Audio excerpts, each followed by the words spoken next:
Now today we're going to talk about superannuation. For most Australians, superannuation after their home is going to be their most valuable asset. And yet equally for most Australians, superannuation is not understood. It's often ignored until people are in their 40s or 50s, and it's undernourished and undercared for. If it's your second biggest asset, it's really fundamental that you develop an understanding of what it is, how to interact with it, and the kind of behaviors that are going to help you be successful versus unsuccessful in dealing with your superannuation. So the first thing to understand is superannuation is not an account. You've got Australian Super, you've got Aware Super, HESA Super. These are all products that sit within the superannuation environment. Superannuation you can think of as a legal and tax environment. There's a subset of different tax and legal rules that apply to monies invested in this environment that make it easier to build wealth over time and in effect reward you for planning for your own retirement through tax incentives. So if we break down the superannuation rules, from the very, very beginning, there are three main ways that people can get money into their superannuation. The first is your superannuation guarantee contributions that your employer makes. That's a mandated contribution, which is a percentage of your salary, which they have to pay into your superannuation as they pay you. Now, currently it's set to 11.5%. There are plans to increase this. But what that means is if you were earning $100,000 a year, $11,500 must be put into your superannuation every year by your employer. Now, the other two contribution methods are personal contributions, which are concessional contributions, and then personal contributions, which are non-concessional contributions. So a concessional contribution is one which actually gives you a tax deduction when you make the contribution into superannuation. This can be done through salary sacrifice, which is where your employer takes a portion of your pay and puts it into your superannuation, and it doesn't get added to your assessable or taxable income. Another version of this is a personal concessional contribution, which is where you take your personal cash and you contribute that cash to a superannuation fund.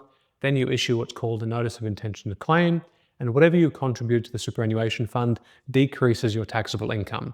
So if you're on $100,000, you make a contribution of $10,000, you complete the notice of intention to claim form, the superannuation fund issues you with a slip, that decreases your taxable income from $100,000 to $90,000.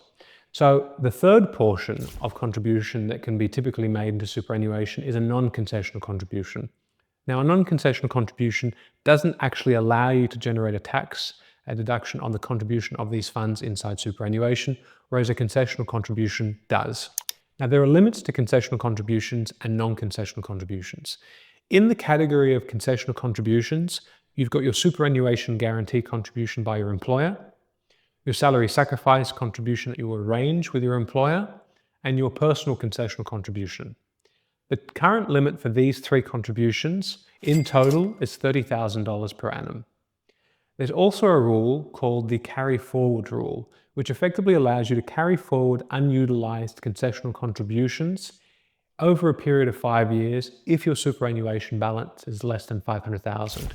So what that means is that even though the current year's balance might be $30,000 in terms of the cap, if you have unused cap from previous years, you can potentially roll them forward and utilize them in the present year. Now, one thing to be conscious of is concessional contributions do attract a tax inside superannuation. So you get a tax deduction in your personal name, but you get taxed inside super. If you're earning under $250,000, the concessional contributions tax rate inside super is 15%.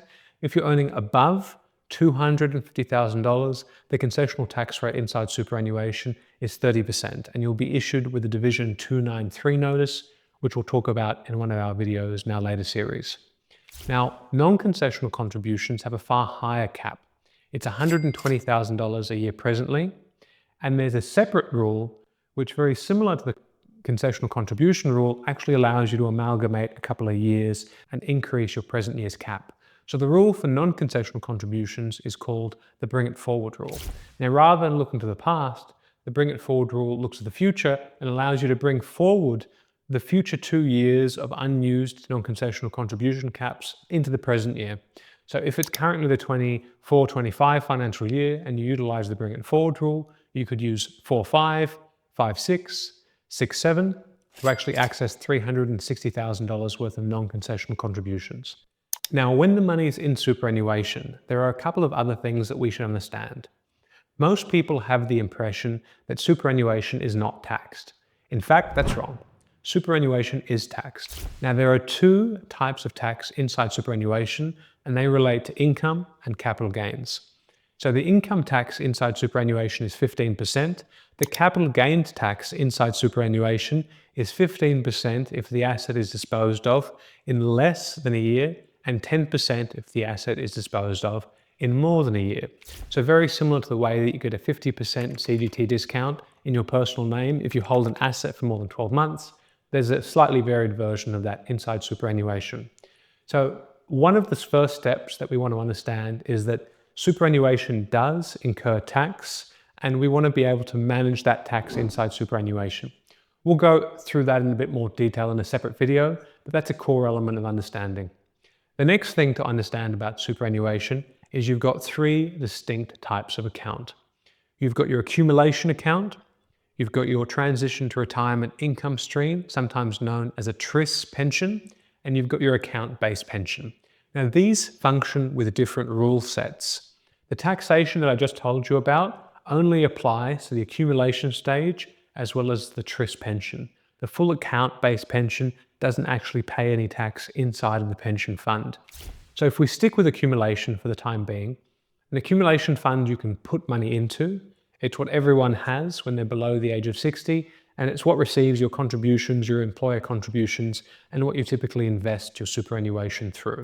15% income tax, 15 or 10% capital gains tax, and you can't take any money out of the superannuation unless you meet a condition of release.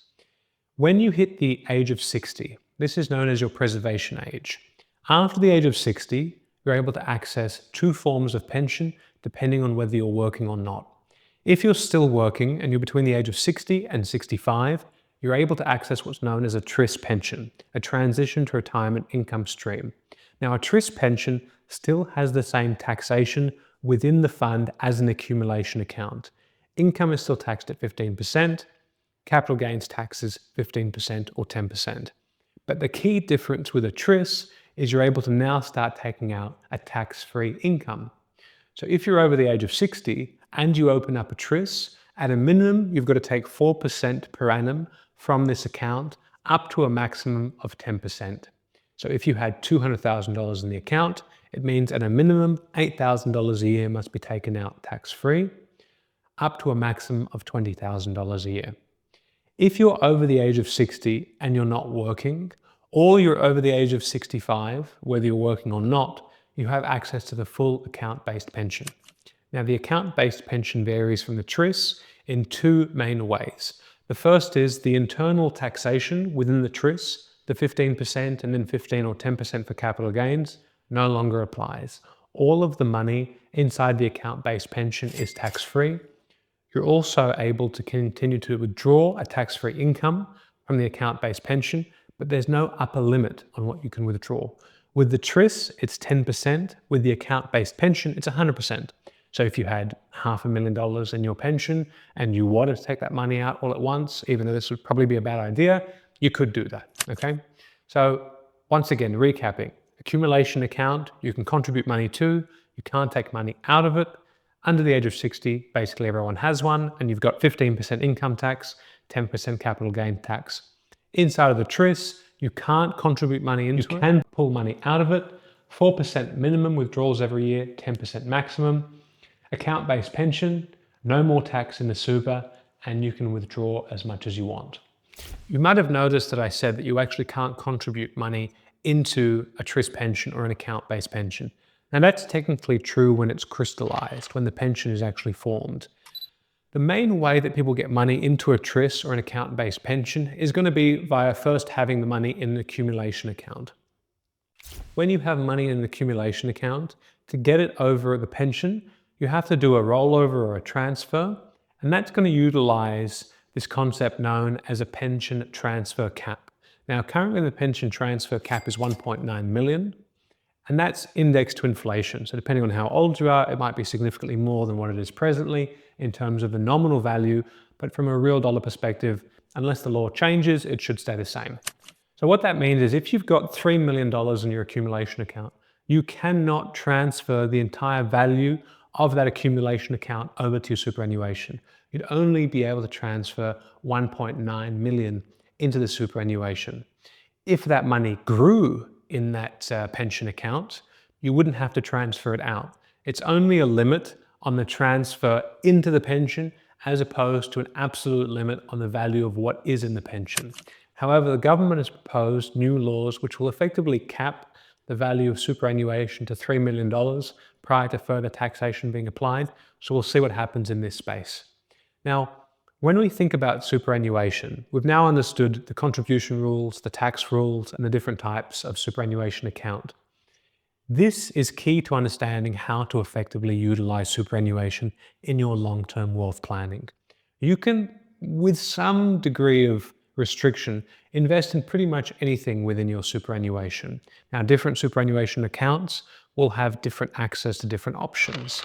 But if you had a self-managed super fund, for example, you could buy an investment property, you could buy a collectible car, you could buy gold, you could buy artwork. These might not be great ideas, all of them, and there are some difficulties in holding collectible items inside of superannuation.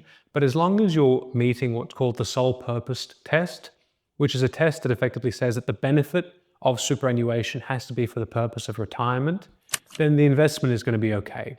So sometimes people ask me, can I buy crypto in my superannuation? Hypothetically, yes, you can, as long as that's for the purpose of actually providing for your retirement. Now, this unleashes the potential of superannuation because you're no longer just stuck with having a where's super balanced option, right?